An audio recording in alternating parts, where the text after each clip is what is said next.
And welcome back to my channel. I am MrsPTarleton. If you're new here, welcome. Please consider subscribing. Today I wanted to talk to you about my panic. I closed a tab I needed and I couldn't remember. I was working with several.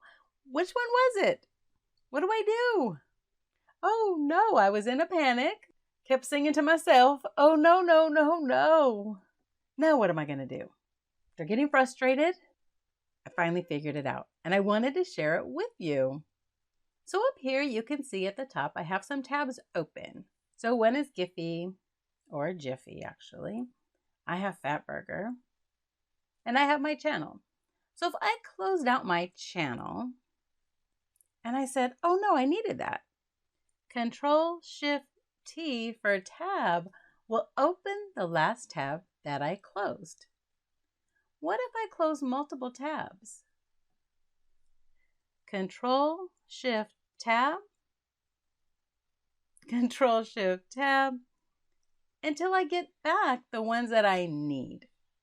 The other option is to go over here to those three dots,